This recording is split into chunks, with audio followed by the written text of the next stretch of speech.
నేను వచ్చినాకనే రైతులకు ఎరువుల బాధ పోయింది, నేను వచ్చినాకనే విత్తనాల బాధ పోయింది. ఈ విత్తనాలు ఆయన పరిధిలో రావు, ఈ ఎరువులు కూడా ఆయన పరిధిలో రావు. చాలా తెలియదు. విత్తనాలంతా కూడా ఆపరేషన్ కేంద్రంలో దగ్గర ఉంటుంది తప్ప రాష్ట్ర ప్రభుత్వం దగ్గర ఉండదు. కేంద్రం నియంత్రిస్తుంది. ఈ ఎరువులన్నీ కూడా కేంద్ర ప్రభుత్వం దగ్గర ఉంటుంది తప్ప రాష్ట్ర ప్రభుత్వం దగ్గర ఉండదు. ఎవరు వచ్చినాక ఈ ఎరువుల బాధ పోయింది, ఎవరు వచ్చినాక ఈ విత్తనాల బాధ పోయింది, ఇవాళ మోడీ గారు వచ్చిన తర్వాత ఈ బాధ పోయింది. అంతకుముందు కేంద్రంలో కాంగ్రెస్ పార్టీ ఉంది కాబట్టి ఆ బాధ వాళ్ళు పెట్టిండ్రు, ఇక్కడ వీళ్ళు పెట్టిండ్రు. కానీ చెప్పుకునేది మాత్రం సొమ్మొకరిది సోకొకరిది. ఇక ఎన్ని ఉండేవో అట్లా. మూడవది ఏమని చెప్పిండు, నేను రైతు బంధిస్తున్నా, మక్కలేయాలి అంటే మక్కలేయాలి, మీరు సన్నవాట్లు పెట్టాలి సన్నవాట్లే పెట్టాలి, దొడ్డు వాటి పెట్టాలి దొడ్డు వాటి పెట్టాలి. నాకు తెలిసి ఈ ప్రపంచ చరిత్రలో ఈ భూమి పుట్టినప్పటి నుంచి ఏ ప్రభుత్వం కూడా రైతులని దబాయించి నువ్వు సన్నవడ్లయ్యి నువ్వు దొడ్డువడ్లయ్యి అని చెప్పిన అదే కదా.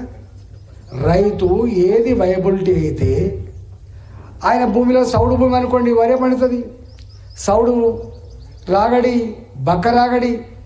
రైతు తన పొలాన్ని బట్టి వ్యవసాయం చేసుకుంటాడు.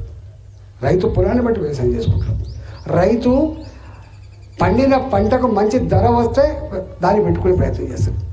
కానీ ఏ రైతు అయినా పర్వాలేదు, ఏ భూమి అయినా పర్వాలేదు, గిదే వేయాలని చెప్పినాడు ఎక్కడ అని చెప్పింది. నేను ఒకసారి ఏం చేయండి, నాకు తెలిసి మీరు సన్నవాట్లు పండించండి, క్వింటల్కి 300-400 ఎక్కువ ఇస్తాను చెప్పాడు. యాదికి ఉందా మీకు? రైతు బంధు ఇచ్చిన తర్వాత నాది యాదికి పెట్టిండు బాబు. సన్నవాట్లు పెడితే మీకు తెలుసు, సన్నవాట్లు పెడితే ఈల్డింగ్ తక్కువ వస్తుంది, సన్నవాట్లు పెడితే ఇంకో 20 రోజులు పంటను ఎక్కువ ఉండాల్సి వస్తుంది, సన్నవాట్లు పెడితే రోగాలు ఎక్కువ వస్తాయి, పెట్టుబడి ఎక్కువ వస్తుంది. పాపం ఈయన మన కోసమే ఆలోచిస్తుందని చెప్పి నమ్మి సన్నవాట్లు పెడితే ఎంత నష్టపోయిందో, ఎంత దుమ్మెత్తి పోసిందో నేను కళ్ళాలి విషయం. ఒకసారి మొక్కజొన్న లేదని చెప్పాడు, మొక్కజొన్న దొరకలేదు పౌల్ట్రీ ఫార్మర్కి అయితే మొత్తం. అంటే తుగులకలాగా వివరించింది తప్ప నిజంగా రైతు బాగుపడాలనేది రాష్ట్రం బాగుపడాలని చేయలేదు. మనం మీరు చూసిన అందరూ మన లాస్ట్ శాసనసభగా నన్ను మాట్లాడించారు. ఫస్ట్ టైం వెళ్ళగొట్టిండు బయటికి, సెకండ్ టైం వెళ్ళగొట్టిండు, మూడోసారి మా దగ్గర మాట్లాడించారు. నేను మాట్లాడితే ఫస్ట్ నేను ఆడేమో అల్లుడు 2 గంటలు మాట్లాడు, సెకండ్ నాడేమో కొడుకు 2 గంటలు మాట్లాడు, లాస్ట్ నాడేమో తండ్రి 2 గంటలు మాట్లాడు. బాగుండండి.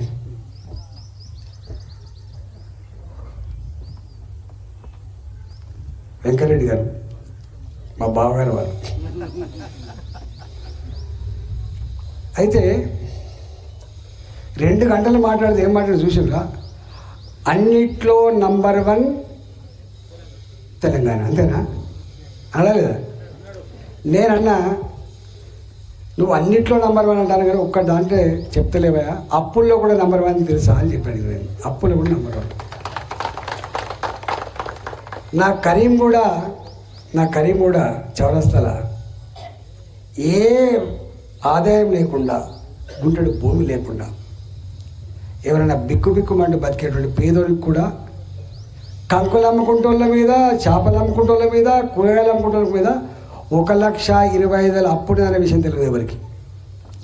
వాళ్ళ ఇళ్ళల్లో ఆ పేదోళ్ళ ఇళ్ళల్లో ఒక బిడ్డ పుట్టినా, ఒక కొడుకు పుట్టినా, ఆ బిడ్డ మనం పుట్టగానే ఏమేస్తాం, పొత్తి దాంట్లో గింజలన్నీ ఎత్తా అంటాం, మంచిగా బతకాలి, మంచిగా ఎదగాలని చెప్పి. బిడ్డలు పుట్టగానే ఏం పోతాం మనం? ధాన్యం పోతాం, మంచిగా 9 రకాల ధాన్యం పోతాం, మంచిగా పెరగాలని చెప్పి గొప్పగా. కానీ కేసీఆర్ ఏం పోతాడు తెలుసా, 1,20,000 అప్పు పోతాడు. ఆ పుత్రుడు చాలామంది తెలియదు. నేను ఎట్లా ఎక్కడ అప్పున్నా, నీకు రూపాయి అప్పులేదని నువ్వు అనుకుంటాను చూసావా, నీకు రూపాయి అప్పులేదని చెప్పుకున్నా నీ ఇంట్లో 4 కనుక ఉంటే 5 లక్షల అప్పు ఉందని మాత్రం మర్చిపో, గుర్తుపెట్టుకో. ఎక్కడ పోలుస్తాడు కేసీఆర్, తెలియకుండా పోలుస్తాడు. నేను ఆయన దగ్గర ఉన్నవాడు చెప్తున్నా. ఎంత అబద్ధం అంటే, ఇక కరెంటు 24 గంటల కరెంటు నువ్వు ఇస్తలేవా అని మేమన్నాం. నీకు కళ్ళు ఉన్నాయని మమ్మల్ని అన్నాడు. అరే కళ్ళు ఉన్నాయో లేవో కానీ పోదాంపా అని మేమన్నాం. ఎక్కడన్నా 24 గంటల కరెంటు వ్యవసాయానికి కనుక హైదరాబాద్లో ఇండస్ట్రీస్ ఉంది అక్కడ వేరు, కానీ గ్రామీణ ప్రాంతాల కనుక 24 అవర్స్ కనుక కరెంటు వస్తే ముక్కు నేలకు రక్తం వస్తావా అని అన్నాను. మమ్మల్ని అదరగొట్టడం లేదా అంటే కళ్ళ ముందు ప్రజలకు తెలిసిన దాన్ని కూడా ఎట్లా అదరగొడతాడో కేసీఆర్ దగ్గరనే చూసినాం మనం. మంచినైనా అదరగొట్టగలడు, చెడునైనా అదరగొట్టగలిగే శక్తి కేసీఆర్ కూడా. ఆ మాటలతో నడిచింది అలా. ఇవాళ నాకు తెలిసి చిన్నప్పుడు మేము ఇలా 40 బస్తాలు 50 బస్తాలు పండుతున్నాయి. 40 బస్తాలు 50 బస్తాలు పండినప్పటికి కూడా బరకత లేదు. ఇవాళ బరకత లేదు. మనం ఒకప్పుడు వట్టిగా ఒక పుట్టడి వడ్లు పడితే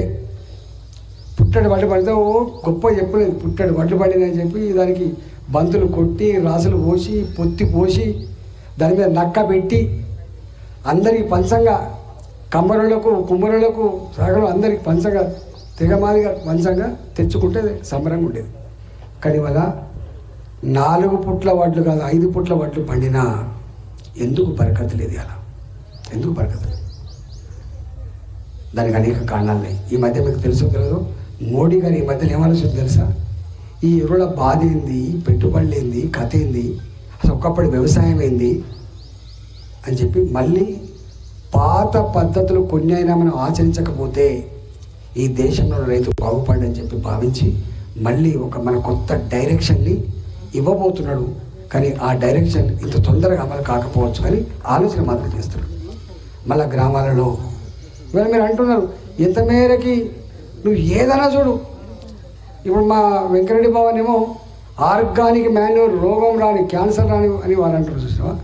ఇవాళ ఇక్కడ మాత్రం ఎంత ఒకప్పుడు ఉండేనా అనే మనకి క్యాన్సర్ రోగాలు ఉండేనా? క్యాన్సర్ రోగాలు ఎప్పుడన్నా రాచపండు పుట్టింది అంటుండే, పెద్ద రోగం ఏదైనా వస్తే రాచపండు పుట్టి చచ్చిపోయి బిడ్డ అంటుండే, పెద్ద రోగం చచ్చిపోయి బిడ్డ. ఒకప్పుడు బాగా డబ్బులున్న వాళ్ళకే రోగాలు వచ్చేది. ఎండముఖం చూడని వాళ్ళు, కష్టం చేయని వాళ్ళు, పైసలు ఎక్కువ ఉన్న వాళ్ళు, కదలని వాళ్ళకు వచ్చేది. కానీ వాళ్ళ మాయరోగాలు ఇవాళ ఏ మాయరోగాలు అంటున్నామో గుడిసెల్లో ఉన్న వాళ్ళు కూడా వస్తున్నాయి. దానికి కారణం ఇవాళ విచ్చలవిడిగా వ్యవసాయంలో వాడుతున్నటువంటి ఎంటిని గులుకలు కావచ్చు, కొట్టే మందులు కావచ్చు, వేసే ఎరువులు కావచ్చు, ఇవన్నీ ఉన్నాయి. అందుకే ఈ మధ్యకాలంలో మనం చూస్తున్నాం ఆర్గానిక్ పాలు అంటున్నాం, ఆర్గానిక్ కూరగాయలు అంటున్నాం, ఆర్గానిక్ గ్రేప్స్ అంటున్నాం, ఇవన్నీ వస్తూ ఉన్నాయి. మనిషి ఉత్పత్తి మీద దృష్టి పెట్టింది తప్ప మనిషి జీవితం మీద దృష్టి పెట్టడానికి లేదు. మోడీ గారు ఆ పని కూడా చేస్తున్నాడు, గుర్తుపెట్టుకుని. ఇదంతా ఒక ఎత్తుగా ఇదంతా చెప్తూ ఉండదు. కానీ రేవంత్ రెడ్డి మా అన్నగారు 6 గ్యారంటీలు అని చెప్పిండు. 6 గ్యారంటీలే మనకు తెలిసిపోయినాయి. కానీ 66 గ్యారంటీలు ఉన్నాయి, 66 గ్యారంటీలు ఉన్నాయి. 420 రకాల సమస్యలు పరిష్కరిస్తానని చెప్పి మేనిఫెస్టోలో రాసిండు ఆయన. నేను ఎందుకంటున్నా ఈ మాట మీరు ఆలోచన చేయండి. నేను ఒకరిని విమర్శించడం కోసం రాలే, కానీ ₹1,00,000 రుణమాఫీ చేస్తా అని చెప్పిండు కేసీఆర్. ఎప్పుడు 2018 ఎన్నికల ముందు కేసీఆర్ కూడా అనేక హామీలు ఇచ్చాడు. నేను అప్పుడు ఇంకా ఆర్థిక మంత్రిగా ఉన్నా. నన్ను అడిగాడు, ఏమైనా రాయందరికి కాంగ్రెస్ వాళ్ళు 2,00,000 రుణమాఫీ చేస్తా అంటారు, సాధ్యమైద్దా అన్నాడు. సరే వాళ్ళు వచ్చేది కాదు ఇచ్చేది కూడా కాదు, ₹2,00,000 రుణమాఫీ చేయలేడు సార్ ఆయనతో, వాళ్ళతో కాదు. మరి మనం ఏం చేద్దాం? మనం ఏం చేయొద్దు సార్ అని చెప్పింది. ఎందుకంటే నీ దగ్గర లేదు, సొమ్ము లేదు నీ దగ్గర. గ్రామీణ ప్రాంతాల్లో అప్పటికే 200 మగవాళ్ళకు ఒక బెల్ట్ షాప్ పెట్టి కలెక్టర్లు నా ఎక్సైజ్ డిపార్ట్మెంటు జల్దీ అమ్మండి అంటేనే ఈ జీతాలు ఇస్తున్నాం సార్. మనం చేస్తున్న పని మంచిది కాదు సార్ అని చెప్పిన నేను. మందు షాపులు బెల్ట్ షాపులు నడిపితేనే ఇవాళ మనం జీతాలు ఇస్తున్నాం. ఈ బెల్ట్ షాపుల వెనుక, ఈ బ్రాండ్ షాపుల వెనుక తెగిపడ్డ పుస్తకాలు ఉన్నాయి సార్ అని చెప్పిన నేను. తెగిపడ్డ పుస్తకాలు ఉన్నాయి చెప్పిన నేను. కొత్తగా ఆర్థిక మంత్రి అయినప్పుడు 10,700 కోట్లు లిక్కర్ ఆదాయం. ఇవాళ లిక్కర్ ఆదాయం 45,000 కోట్లు. 45,000 కోట్లు ఎటుపోతున్నాం మనం? ఒకసారి ఆలోచించండి. తాగొచ్చిన భర్త ఇంట్లోకి వస్తే ఉరుముకుంటూ వస్తాడు. ఇలా బిక్కుబిక్కుపడిన భర్తలు ఆడబిడ్డలు. ఇవాళ ఏ ఆడబిడ్డ సుఖంగా లేదు వాస్తవం చెప్పాలంటే. ఇంత పని చేసి ఇంత కుటుంబాన్ని సాగినప్పటికి కూడా ఇవాళ ఈ బెల్ట్ షాపులు, ఈ బ్రాండ్ షాపులలో తాగిన లిక్కర్ దానికి ఇవాళ కుటుంబాల్లో ఆర్థికంగా చితికిపోవడం కాదు, ఆడబిడ్డ